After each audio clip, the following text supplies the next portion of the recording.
Bacaan dari Kitab Kejadian. Beginilah firman Tuhan Allah. Tidak baik kalau manusia itu seorang diri saja. Aku akan menjadikan penolong baginya yang sepadan dengan dia. Maka Tuhan Allah membentuk dari tanah segala binatang hutan dan segala burung di udara. Dibawanyalah semuanya kepada manusia itu untuk melihat bagaimana ia menamainya. Dan seperti nama yang diberikan manusia itu kepada tiap-tiap makhluk yang hidup, demikianlah nanti nama makhluk itu. Manusia itu memberi nama kepada segala ternak, kepada burung-burung di udara, dan kepada segala binatang hutan. Tetapi bagi dirinya sendiri, ia tidak menjumpai penolong yang sepadan dengan dia. Lalu Allah membuat manusia itu tidur nyenyak. Ketika manusia itu tidur, Tuhan Allah mengambil salah satu rusuk daripadanya, lalu menutup tempat itu dengan daging. Dan dari rusuk yang diambilnya dari manusia itu, dibangunlah oleh Tuhan Allah seorang perempuan, lalu dibawanya kepada manusia itu. Lalu berkatalah manusia itu, "Inilah dia, tulang dari tulangku dan daging dari dagingku. Ia akan dinamai perempuan, sebab ia telah diambil dari laki-laki. Sebab itu, seorang laki-laki akan meninggalkan ayah dan ibunya dan bersatu dengan istrinya, sehingga keduanya menjadi satu daging." Demikianlah sabda Tuhan. Syukur kepada Allah.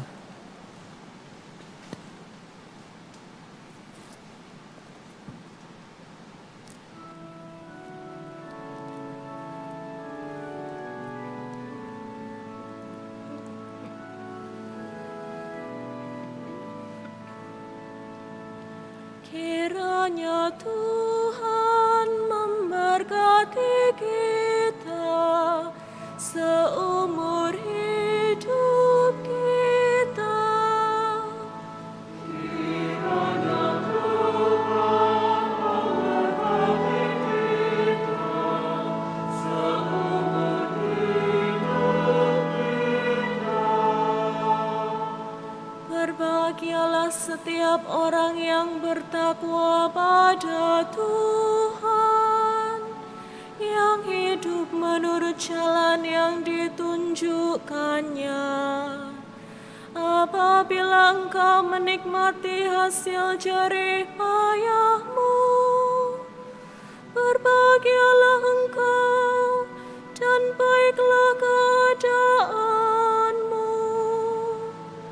Kiranya Tuhan memberkati kita seumur hidup kita. Istrimu akan menjadi laksana pohon anggur subur di dalam rumahmu. Anak-anakmu seperti tunas pohon zaitun di sekeliling mejamu. Kiranya Tuhan memberkati kita seumur hidup kita. Sungguh demikian demikianlah akan diberkati Tuhan orang laki-laki yang takwa hidupnya. Kiranya Tuhan memberkati engkau dari Sion, boleh melihat keturunan anak-anakmu, damai sejahtera atas Israel.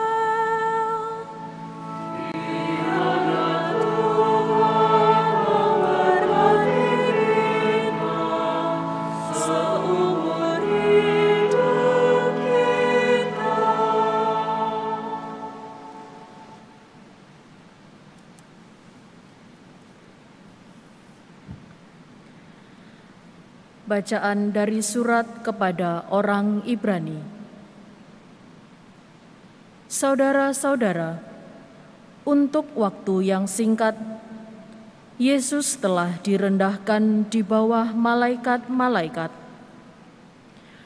Tetapi oleh derita kematiannya, Ia telah dimahkotai dengan kemuliaan dan hormat.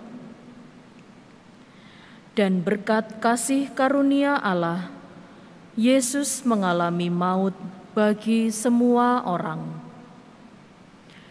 Memang sesuai dengan keadaan Allah.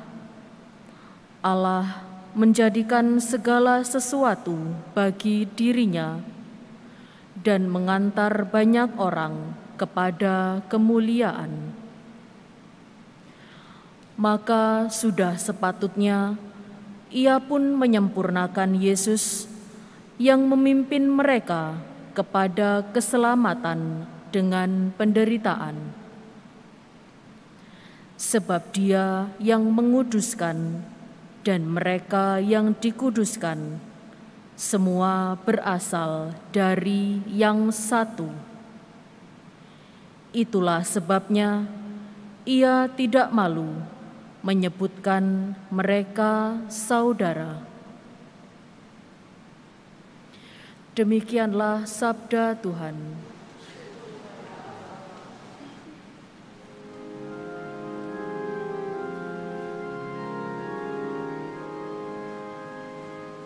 Haleluya, haleluya.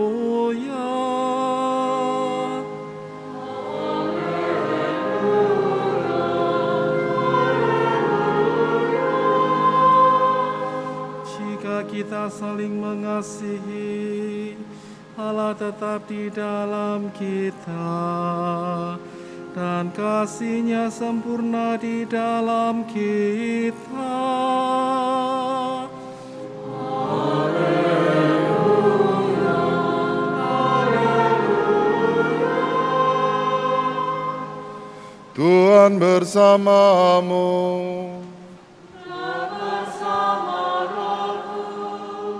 Injil suci menurut Markus.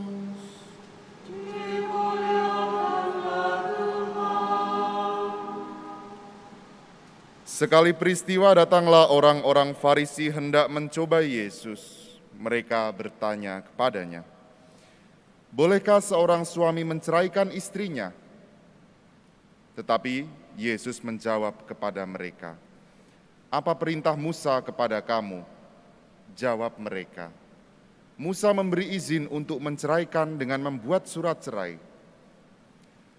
Lalu Yesus berkata kepada mereka, "Justru karena kekerasan hatimulah, maka Musa menulis perintah itu untukmu.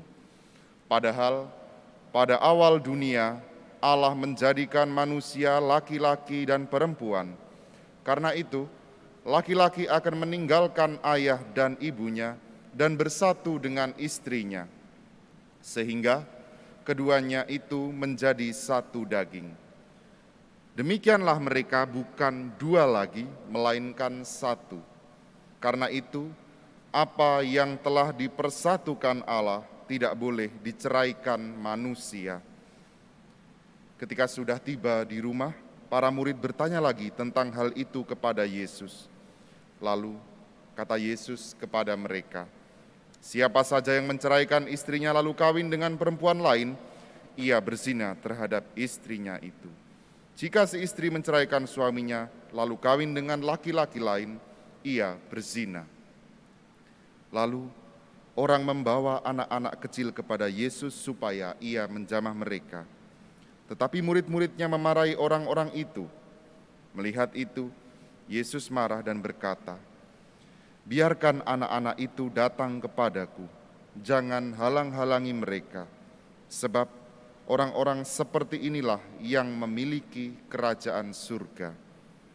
Sesungguhnya aku berkata kepadamu, siapa saja yang tidak menyambut kerajaan Allah seperti seorang anak kecil, ia tidak akan masuk ke dalamnya." Demikianlah sabda Tuhan. Terpujilah Kristus.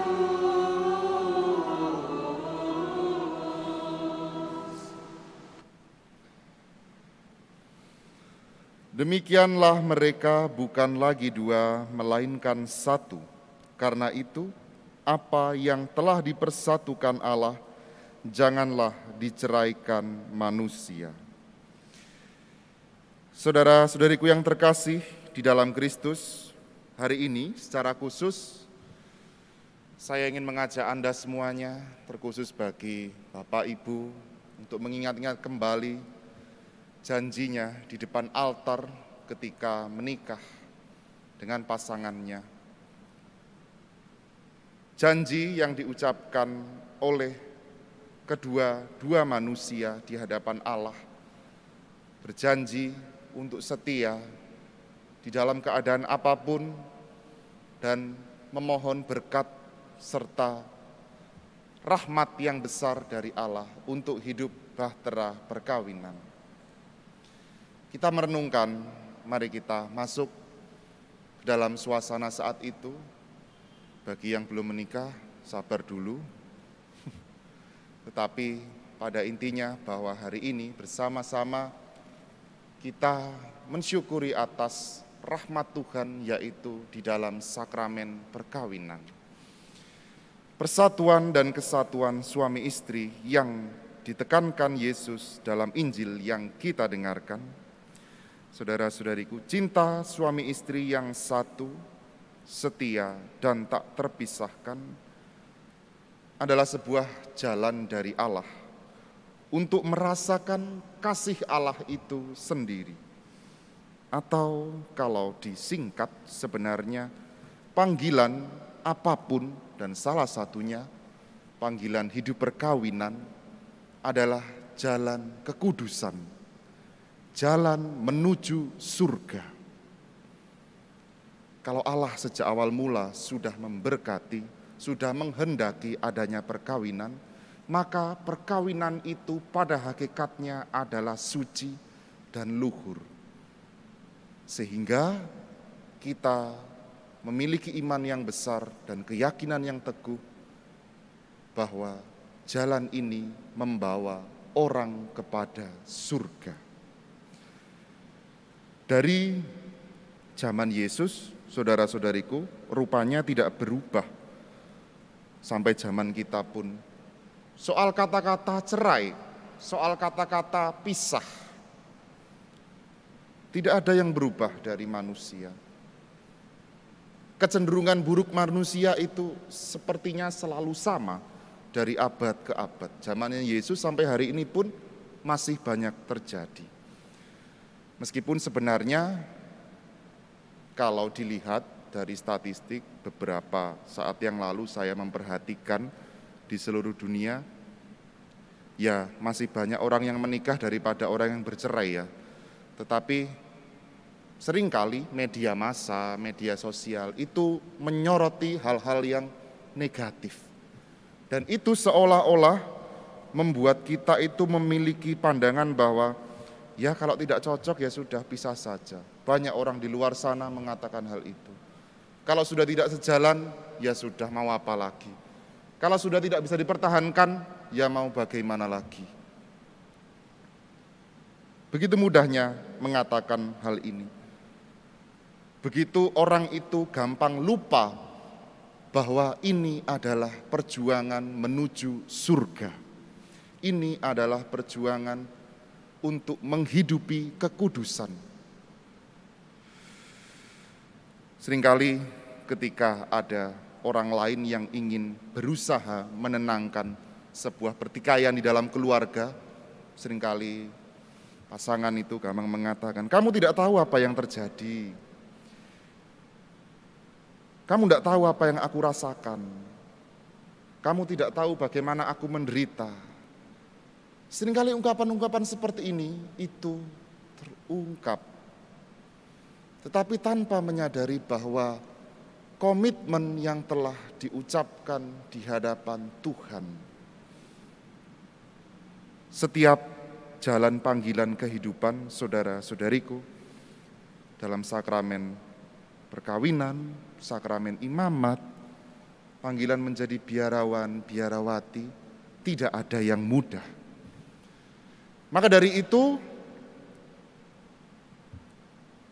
kita tahu bahwa Tuhan ketika membuat sakramen, Tuhan itu ketika mengukuhkan sakramen perkawinan, Dia tidak hanya membuat bahwa manusia itu harus bersatu. Laki-laki dan wanita itu harus bersatu. Tetapi Tuhan itu memberikan rahmat-Nya secara khusus di dalam sakramen perkawinan itu. Tentu penuh perjuangan, penuh air mata, seperti janji perkawinan yang pernah Anda sekalian ucapkan di hadapan altar. Setia mengabdi dalam untung dan malang, di waktu sehat dan sakit, serta mengasihi dan menghormati sepanjang hidup. Janji inilah yang diucapkan dan penuh perjuangan, penuh air mata. Dan kita semuanya tahu bahwa tidak ada yang mudah. Menjalin hubungan, dua menjadi satu, mendidik anak-anak yang lahir, membesarkan, mencari nafkah, tidak ada yang mudah. Tetapi inilah perjuangan saudara-saudariku. Ada iman yang besar, ada harapan yang besar. Dan harapan inilah adalah rahmat Tuhan. Tuhan itu hadir juga sangat-sangat kita rasakan di dalam perjuangan manusiawi. Terkadang Dia hadir di dalam kelemahan kita, terkadang Dia hadir di dalam kesedihan kita, kekecewaan kita. Terkadang Dia juga membuat hati kita mengerti betapa pentingnya bantuan rahmat Tuhan. Makna sakramen perkawinan bahwa sepasang mempelai atau laki-laki dan perempuan yang berjanji di hadapan Allah dan memohon kepada Tuhan supaya Tuhan memberkati dan mengesahkan perkawinan tersebut di dalam gereja. Sekali lagi, ketika kita mendengar bahwa sakramen itu tidak bisa, sakramen itu kekal, sakramen perkawinan itu abadi. Kalau Anda mungkin pernah mendengar soal anulasi, soal pembatalan, sebenarnya apa yang dilakukan gereja? Gereja hanya melihat bahwa itu valid atau tidak. Tetapi urusan bahwa sakramen ini sesungguhnya hanyalah milik Tuhan. Maka dari itu sejak awal mula apa yang telah dipersatukan oleh Allah tidak dapat diceraikan manusia. Inilah mengapa Gereja Katolik memegang teguh bahwa tidak ada perceraian kecuali maut. Karena Tuhan sendirilah yang mempertemukan, Tuhan sendirilah yang mengukuhkan, dan jalan inilah yang membawa pada akhirnya kita semua itu bertemu dengan Allah. Ada rahmat, dan rahmat ini seperti hujan berkat. Hujan yang deras sekali ketika kita bersama-sama, terkhusus di dalam keluarga, berjuang demi keluarga, berjuang demi anak-anak, demi pendidikan anak. Meskipun kita tahu banyak keterbatasan, terkhusus di masa-masa yang sulit seperti ini. Tetapi perjuangan inilah yang dilihat oleh Tuhan. Tidak jarang kita mengalami atau melihat bagaimana cinta kasih di dalam keluarga itu membawa mukjizat. Kehadiran anak-anak misalnya, saudara-saudariku, banyak cerita di balik ini. Bagaimana seorang anak itu lahir, terkadang mamanya atau ibunya itu menderita ketika hamil. Tetapi anak ini lahir dengan sehat, entah dengan operasi, dengan normal.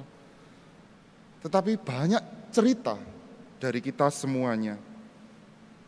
Dan juga di tengah persoalan ekonomi, terkadang ada mukjizat, ada rezeki yang datang begitu saja. Karena kita percaya bahwa ada Tuhan yang menyertai keluarga ini. Bukan lagi dua, tetapi satu. Karena seperti Kristus, Sang Putra Allah yang menjadi manusia, Dia satu. Sungguh Allah, sungguh manusia, satu. Lahir dari Santa Perawan Maria, dan terkhusus bulan ini kita berdevosi kepada Bunda Maria di dalam Rosario Suci. Kita meminta selalu rahmat Roh Kudus bagi perjalanan hidup panggilan berkeluarga dan keluarga-keluarga di seluruh dunia. Terkhusus kita berdoa bagi keluarga yang mengalami kesulitan, keluarga yang sedang dalam situasi yang tidak harmonis.